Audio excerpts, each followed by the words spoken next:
Ang sinumang kumakain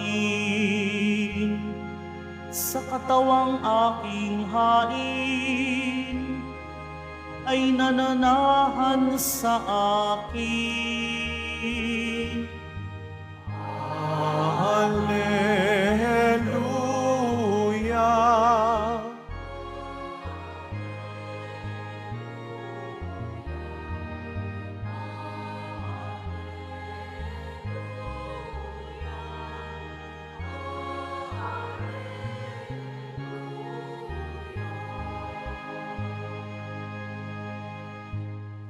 Sumainyo ang Panginoon. At sumaiyo rin. Ang mabuting balita ng Panginoon ayon kay San Juan.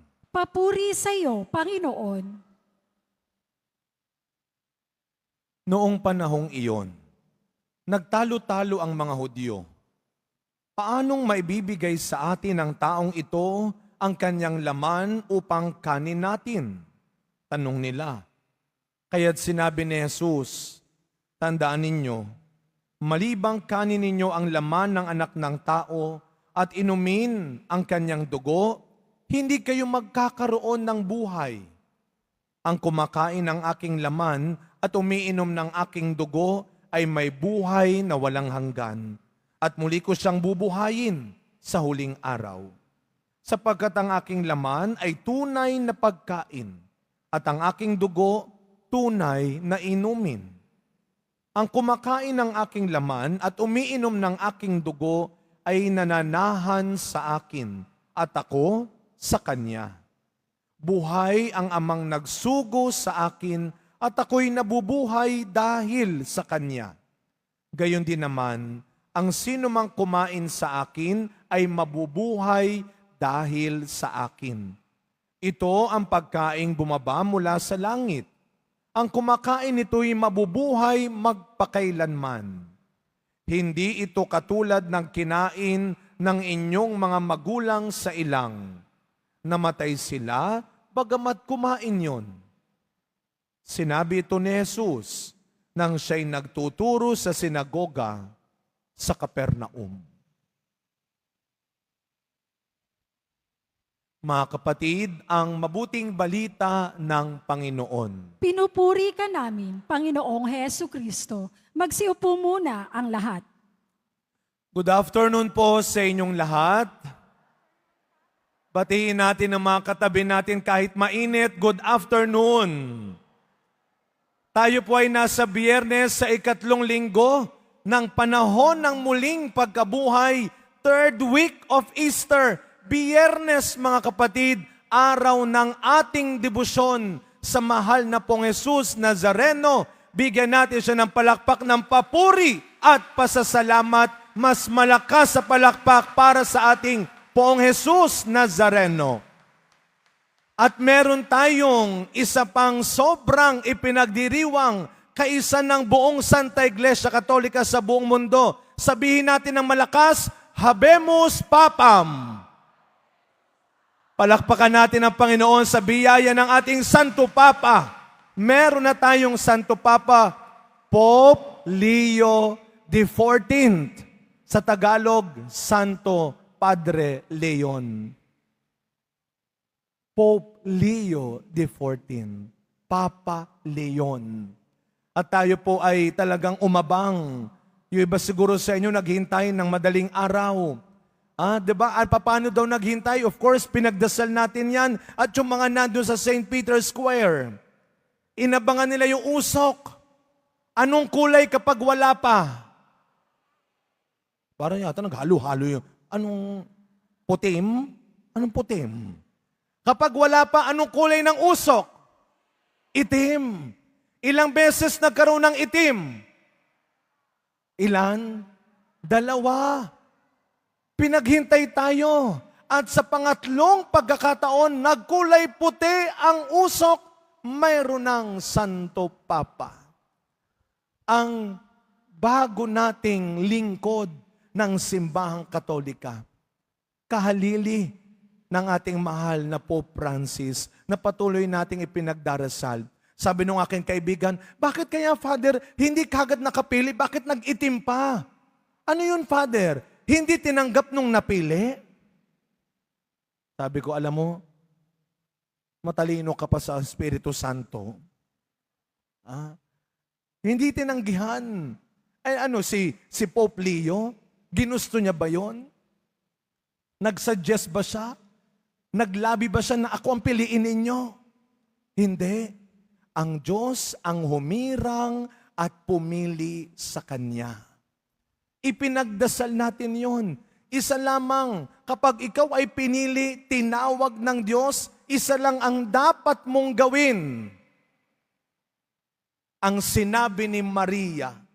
Kaya ang ganda ho, nung unang pagbati ni Pope Leo XIV, ano yung huling bahagi na ginawa niya? Inimbitahan niya tayong magdasal ng Aba Ginoong Maria. Nagdasal ng Hail Mary. Si Pope Leo XIV ay isang Marian devotee rin. At tayo ngayon ay nasa buwan ng Mayo. Sabi nila ang buwan daw ng Mayo, May is the month of Mama Mary. Kaya meron tayong Mayflower offering. At huwag nating kalilimutan, sa linggo, May 11, bago tayo humalal sa Lunes, meron pang mahalaga muna tayong ipagdiriwang. Happy Mother's Day sa mga nanay. Palakpakan natin ang ating mga nanay. Happy Mother's Day po sa linggo. At ang ganda ng itinuro kagad sa atin ni Pope Leo XIV, tumawag tayo sa ating mahal na ina. Meron tayong nanay sa langit.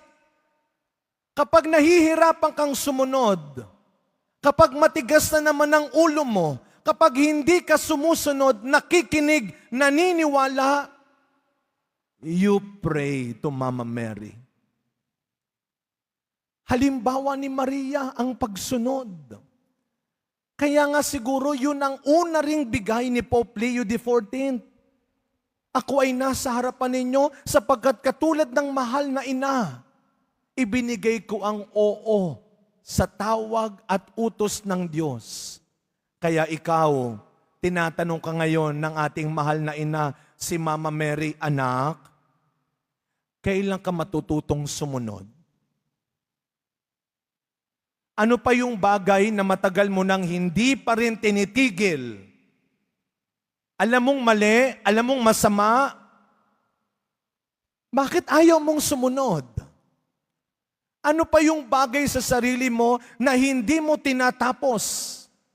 Ay nako, maniwala ka. Alam mong mali, ayaw mo lang sumunod. Alam mo sa puso at isip mo, bilang Kristiyano, bilang deboto ng Poong Jesus Nazareno, ayaw mo lang sumunod. Mga kapatid, may biyaya sa pagtalima. Amen? There is grace in obedience. Sa ating unang pagbasa, si Ananias, tinawag ng Panginoon, magpunta ka doon at hanapin mo ang taong ang pangalan ay Saul. At siya ay iyong pagagalingin. Anong sabi ni Ananias? Ay naku Panginoon, marami na ako naririnig tungkol sa taong yan. Alam niyo kung bakit ka hindi ka makasunod minsan? Lahat pinapakinggan mo eh. Lahat pinapatulan mo. Kailangan matuto na tayo ng tinatawag nating art of elimination. Anong ibig sabihin nun? Hindi lahat ng tinuturo sa'yo, hindi lahat ng pinapakita sa'yo, hindi lahat ng nakikita mo, ginagaya mo. Pinapatulan mo. Tumatanda ka na.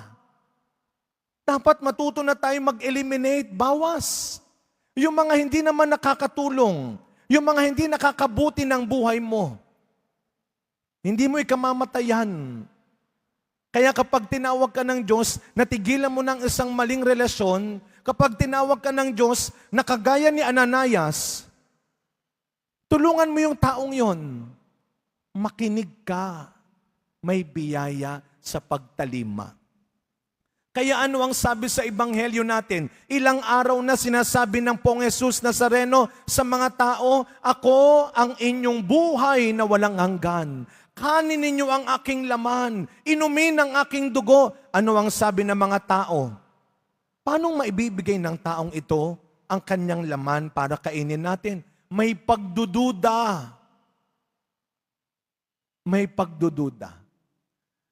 Mga kapatid, sa mga sandaling ito, kapag tayo po ay nahihirapan ng sumunod na naman, kapag tayo po ay natutokso na naman na maging matigas ang ulo, tumawag tayo sa ating mahal na ina, ang Birheng Maria. Alam nyo, kanina, nagmisa ako ng maaga doon sa parokya ng aking kasama sa seminaryo, sa may bandang Tandang Sora. Nag-LRT ako mula Quirino, alas 5 ng umaga. Masarap palang mag-LRT ng maagang maaga. At last, sa wakas, first time kong nakaupo, no? Dahil wala pang tao. Mula Quirino hanggang FPJ Station, dulo.